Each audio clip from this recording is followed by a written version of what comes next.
They are writing our obituary across the national media, claiming this matchup is already over before the coin is even tossed, but they are completely blind to the trap being set in Mile High. We just received a massive wave of injury news that fundamentally changes the odds, while our opponent is making a logistical mistake that could literally leave them gasping for air. If you think this season ends on Sunday, you haven't been paying attention to the details. Welcome back to the channel, everyone. If you believe this team is ready to shock the world and silence the doubters this Sunday, do me a massive favor right now, hit that like button, share this video with a fellow fan, and subscribe so we can keep building this community together. Let's get real for a second. The entire football world is looking at the New England Patriots and trembling because they supposedly dominated the Houston Texans. They see 28 points on the board against a top-tier defense and they assume this offense is an unstoppable juggernaut. But we need to stop looking at the box score and actually look at the tape, because that final score is the biggest lie of the postseason. People are freaking out, acting like we are about to get steamrolled, but the reality is that this Patriots offense doesn't even belong in the same sentence as the Buffalo Bills team we just defeated. Do you honestly think a scoreboard inflated by luck constitutes an elite offense? When you peel back the layers of that Houston game, the fear evaporates. The Texans didn't just lose, they handed the game over on a silver platter. C.J. Stroud, a guy usually known for his poise, had a complete meltdown and gave the ball away 4 times himself. Then, you add a running back fumble into the mix. That is 5 total turnovers. One of those was a pick six. So, instantly, you strip 7 points off the board, and you realize their offense was playing with a short field all night. If you look at the drives that didn't start with a gift-wrap turnover, they were painfully mediocre. 9 of their drives went for 20 yards or less. It gets even uglier when you realize a chunk of their drives actually resulted in negative yardage. This isn't a team marching up and down the field, it's a team capitalizing on a disaster class by their opponent. And let's talk about their quarterback, Drake Maye. The national media is trying to crown him, but the film shows a player who is a liability waiting to happen. He is incredibly fumble-prone. You can see it in the play calling, they are terrified of him holding the ball too long. In just 2 playoff games, Drake Maye has put the ball on the ground 6 different times. That is an absurd number.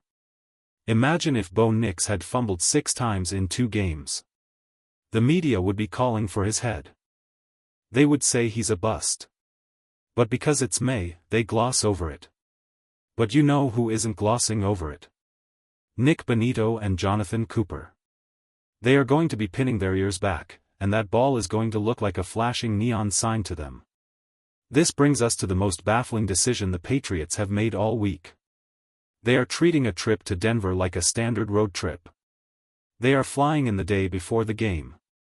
This is a scientific fact. It takes the human body 24 to 48 hours to acclimate to the elevation. By flying in late, they are guaranteeing that the altitude sickness hits them right around kickoff. We heard the Buffalo Bills complaining about it, huffing and puffing, saying they couldn't breathe, especially when the game dragged into overtime. And now, the Patriots are coming in with even less acclimation time. They are walking into a physiological buzzsaw. They are going to be gassed by the second quarter. But the biggest mismatch on the field, and the reason I am so confident, is in the trenches. We have to talk about their left tackle situation. When they drafted Will Campbell, the scouting report was loud and clear: he has short arms. Critics said he was built like a Tyrannosaurus Rex and that he was a reach at that draft spot. Well, those critics are looking like prophets right now. Campbell has been getting absolutely cooked, especially since he's been dealing with injuries. He is grading out terribly in these playoffs. I've been watching the film, and it's not just elite rushers beating him. He's getting beat by average players. He gave up pressure to guys on the Raiders that most casual fans couldn't even name. Now, he has to line up against the deepest pass rushing unit in football. We aren't just relying on one guy. We have Nick Bonitto having a career year. When he needs a breather, we rotate in Jonah Ellis, who has been playing out of his mind. Then we can slide Jonathan Cooper over. We can run our NASCAR packages with pure speed. Even Dondria Tillman is getting home. We have a platoon of headhunters, and Campbell is going to be on an island. Here is the question of the day for you guys, and I want to see your predictions in the comments section below. With Drake Maye's fumble issues and Will Campbell's struggles at left tackle, how many sacks and turnovers do you think our defense forces this Sunday? Give me your exact number. This matchup at left tackle is the key. Drake Maye has fumbled 6 times because he is getting hit in the backfield. Campbell is a liability. There are Patriots analysts right now making videos saying that Will Campbell single-handedly could cost them the AFC Championship. He struggled at home, in his own stadium, where he knew the snap count. Now, he has to come to our house. And let me tell you, the crowd noise is going to be a weapon. It is going to be criminally loud in there. He won't be able to hear the snap count. He won't get that split-second jump. He's going to have to react to the ball moving, which means he is going to be a step slow on every single snap. Benito and Cooper are going to be meeting at the quarterback. Let's look at the road the Patriots took to get here. It's been a cakewalk. They haven't played a defense that strikes fear into anyone. They played a Dolphins team that was garbage. They played a banged-up Bills team earlier in the year. They played the Saints, the Titans, the Buccaneers. These are not elite defensive units. None of those teams have a secondary like ours. None of those teams have a pass rush like ours.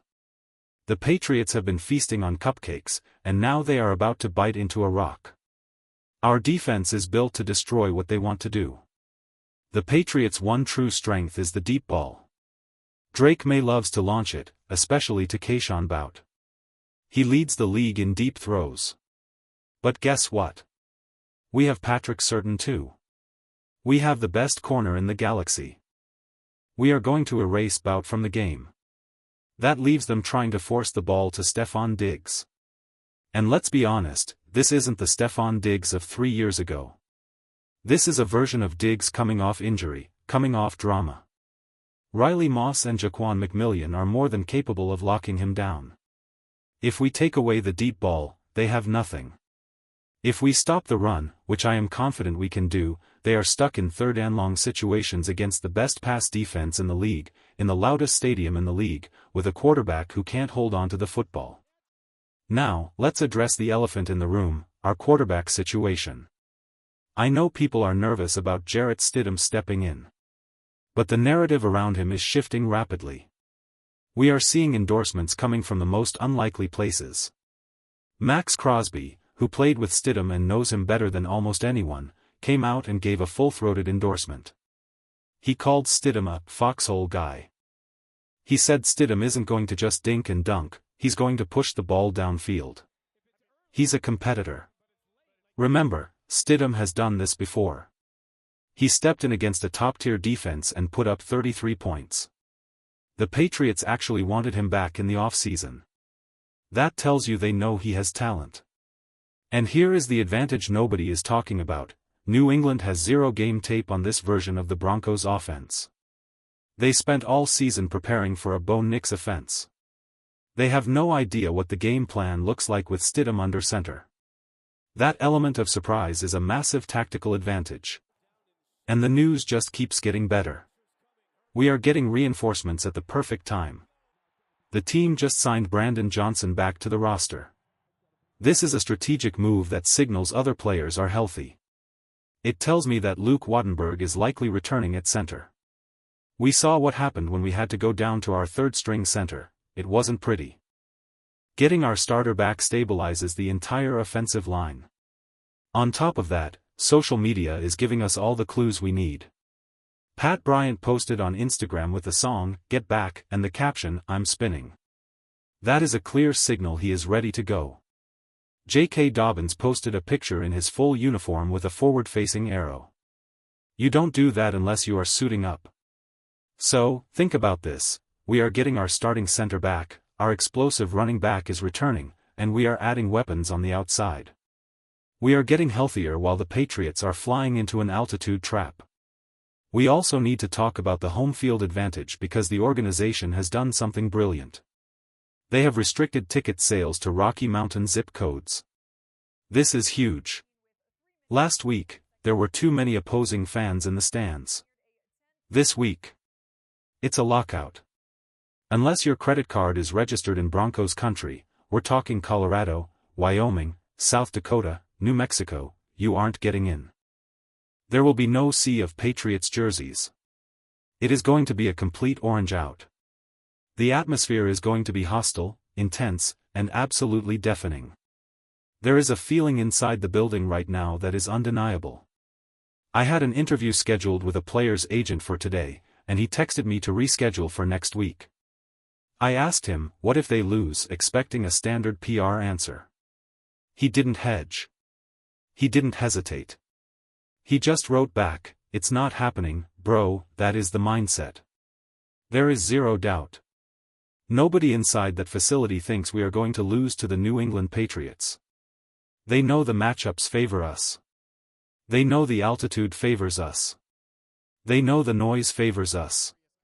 We have a defense that is historically great against the pass, going up against a turnover-prone rookie quarterback and a left tackle who can't block. We have a quarterback who is ready to prove everyone wrong, supported by a run game that is getting its star player back. The national media wants to talk about the Patriots' resurgence. They want to talk about the score against the Texans. Let them talk. We have the tape. We have the facts. And on Sunday, we are going to have the victory. This is the moment where we stop hoping for a win and start expecting one. The team believes it. The insiders believe it. And it is time for us to step up and believe it too. Get your minds right, because we aren't just playing a game on Sunday, we are ending a season for the Patriots. I've got a ton more analysis coming your way as we get closer to kickoff, but for now, stay hyped, stay loud, and let's get ready to shock the world.